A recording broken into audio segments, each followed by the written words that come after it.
Hello.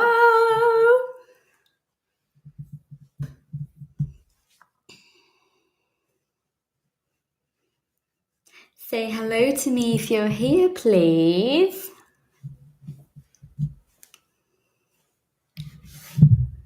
Someone's here. Hi. Who's the first person to join tonight? Hi, guys. Kellen, Fernando, Dilsa, Isabella, Adriana. Hello, Eliane. We've got so many people tonight. How are you? Samuel, hi. Excited to see you guys. Really excited to see you guys. This week has been insane, but I have survived. And I thought, you know what? I was not planning to actually do a live today because it really has been crazy. But I wanted to come and have a little chat about something that I don't normally talk about, but I thought would be important.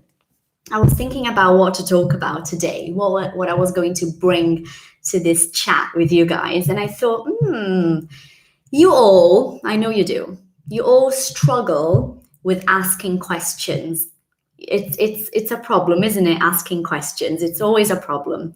And a very good way to be able to ask questions and to practice asking questions, push yourself to ask questions in English is when you have the chance, and maybe you're lucky to have this chance, to talk to a native speaker or a person that you talk to in English. Maybe you live abroad and it's not a native speaker, but it's someone from, say, Poland that you speak to in English.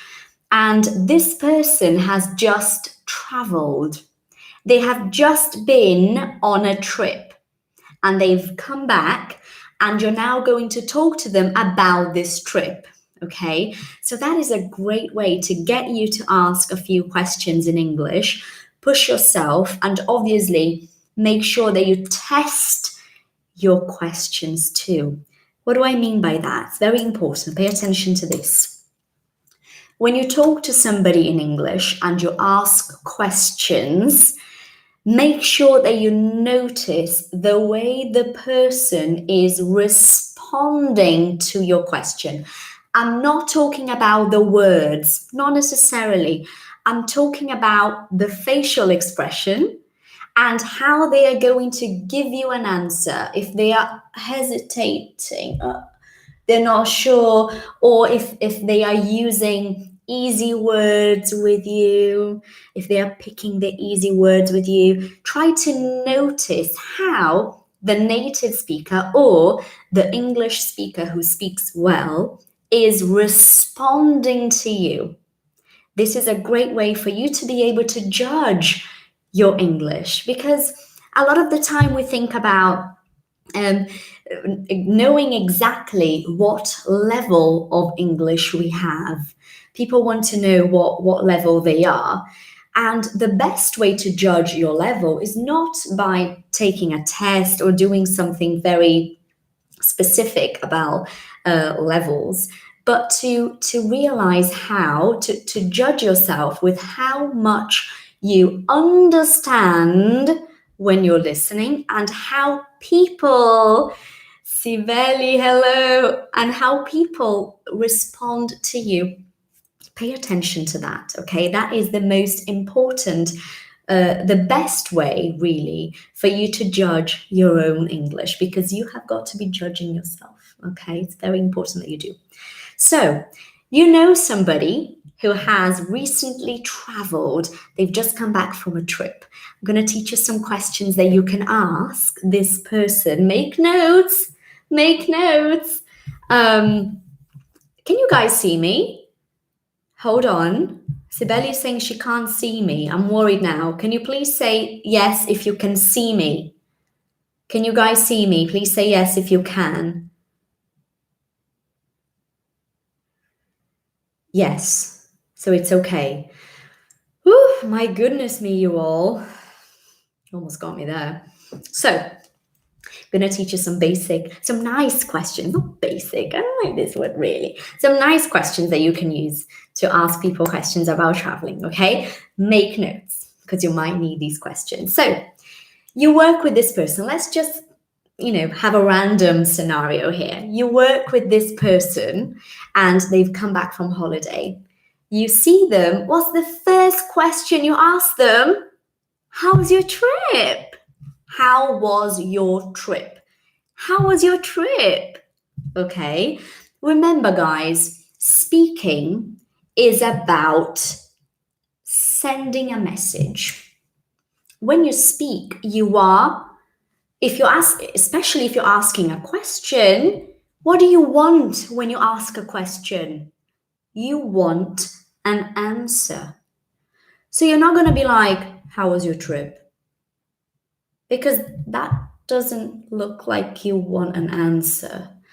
You need to, this is a conversation. It's something real. So you have to think about your first language. So if you're Brazilian, think about yourself. Analyze yourself for a second. How do I speak Portuguese to people? I see somebody, what do I say if they've just come back from holiday?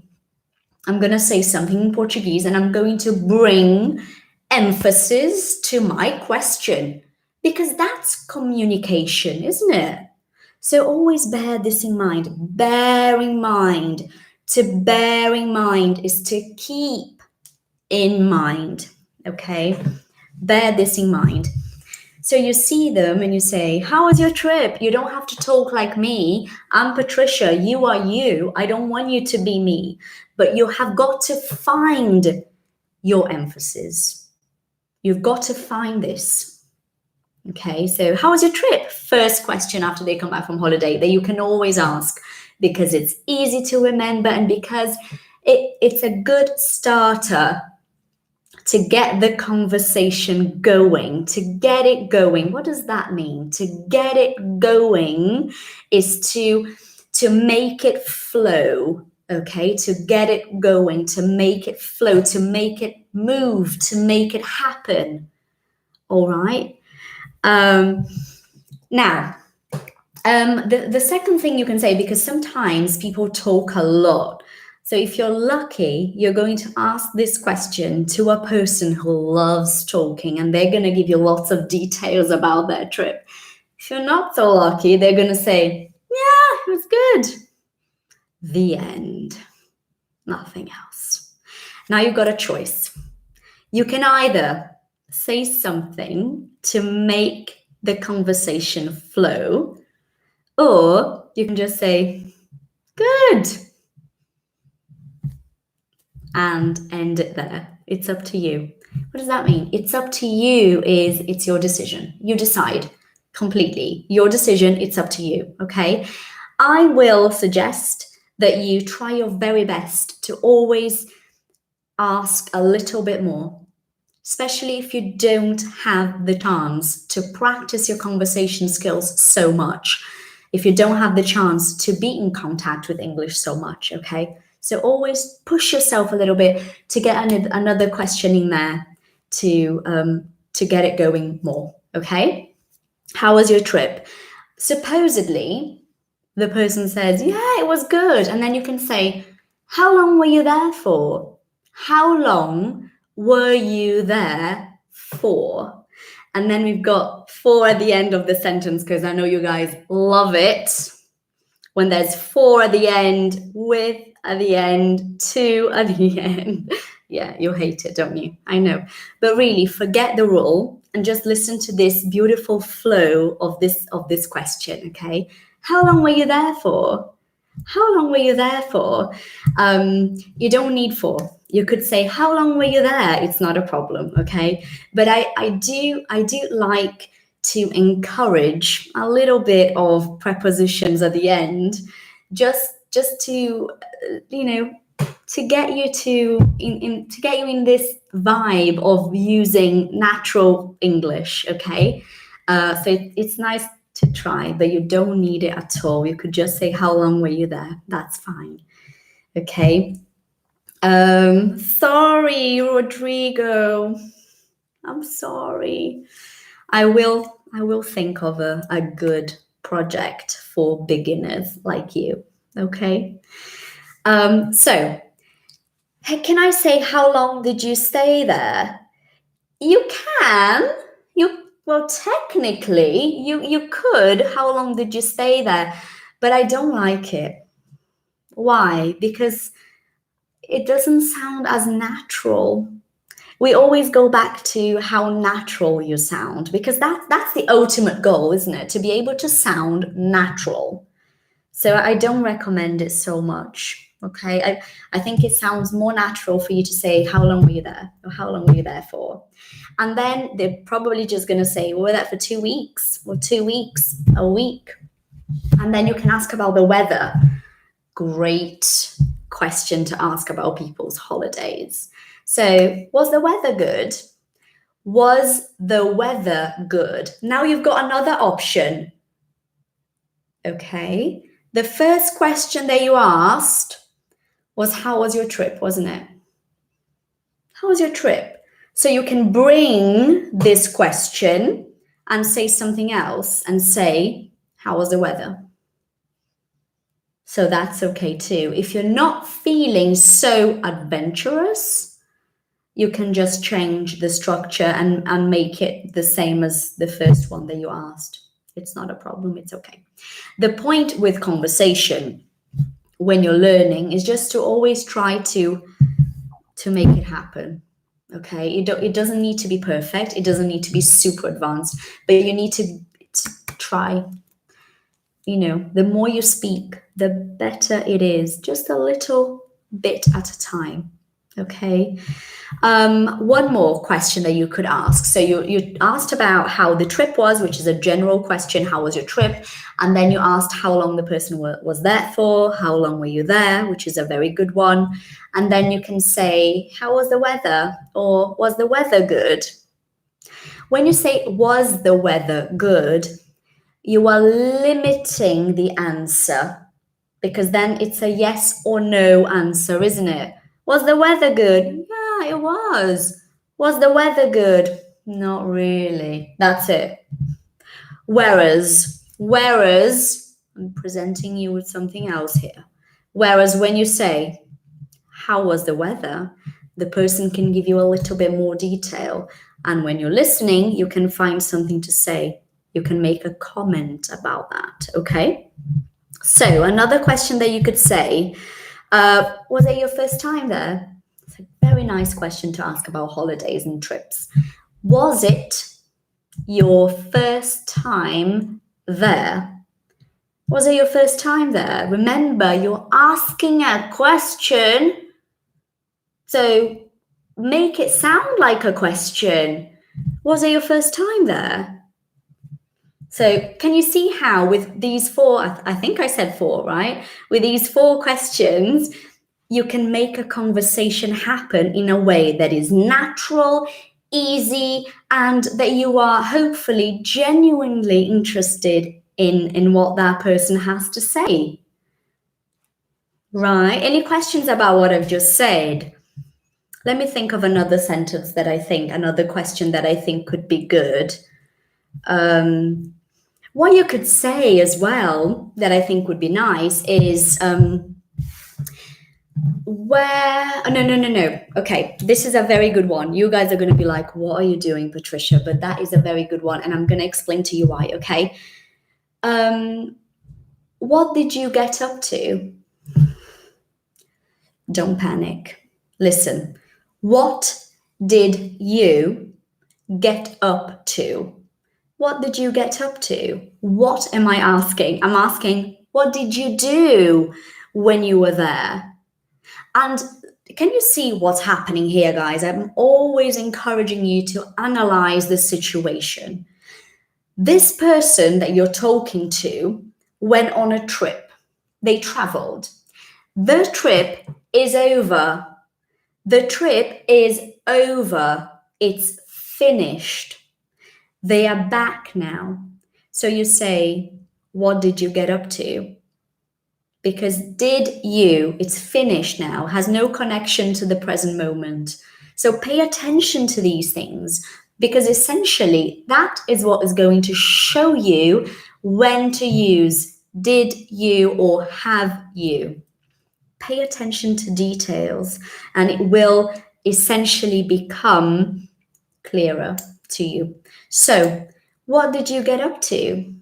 What does that mean? What did you do when you were there? So the person could say, oh, we went for a hike, or we walked around a lot, or we went to, if maybe supposedly the person went to New York, so they could say, we went to the theater.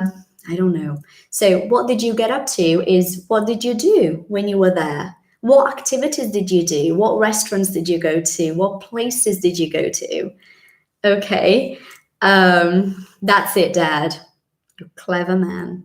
The devil is in the detail. Yes. So that's it. Any questions about that? Or is there anything else that you guys would like to know how to ask when somebody has gone on holiday that I could maybe help you with? Let me see if there's going to be any questions. Okay, hold on. Okay, there is a question here I'd like to answer. How do I get over the fear of speaking to native speakers? That sucks, doesn't it? Yeah. This fear goes away eventually with time. It takes time for you to get rid of the fear of speaking to native speakers. The more you listen to English, the more confident you will start to feel because you know more, okay? And I don't recommend going all out and having a full-on conversation at first because you're not ready. If you're feeling this, you're not ready. So go slowly. So instead of asking all these 5 questions about trips, ask one question. You see, that's how you get rid of it, because you go a little bit at a time, but you're moving forward. You're not, I'm too scared, I'm not going to do it. You do it, but you do a little bit at a time. I think that is a good one, a good tip that is easy to follow as well, okay? I've never read a book in English, but I want to try it. Any book tips for me? Yes, but I don't want to recommend a book to you personally if I don't know what kind of thing you're into, what kind of thing you're like. Because if I recommend something to you that you don't like, you're not going to be happy and you're not going to finish the book. It's as simple as that, especially because it's in English. So I reckon you could send me a message on Instagram, because I have a feeling you follow me on there. I think I recognize your name on there. So send me a message on Instagram. Tell me a little bit about you so that I can give you the best recommendation possible, because I love books. I'm sure I can come up with something. Harry Potter is a great book. Sherlock Holmes is a great book. But if you're not into those things, it's not going to be so good. Okay? So send me a message. I'll talk to you on there. Lovely people. It's been a pleasure being with you tonight. Thank you for joining me. Yes, I'm going to love you and leave you. Yes. I thought I recognized your name. So yeah, please send me a message. Let me just read this. Culture is some kind of a problem. Sometimes you meet people that you think they don't like talking because they're quiet. But when you ask anything, they love talking. So just try it. Perfect. That's it. Sometimes it's hard to get through to native speakers. Sometimes you try talking to them and it's true. Sometimes they keep to themselves a lot because it is a cultural thing. The different cultures have different characteristics, different traits in their personality. So it is worth a try. And remember, respect yourself in terms of how much you can do at that given moment, but always take a little step forward. That was a great tip. Mag, thank you, darling. I can't wait to start 100 days either. Looking forward to it, guys. Monday, first day. Thank you so much for joining me tonight. It's been a pleasure. Thank you. And I'll see you guys next week, that's for sure. All right? Thanks. Goodbye.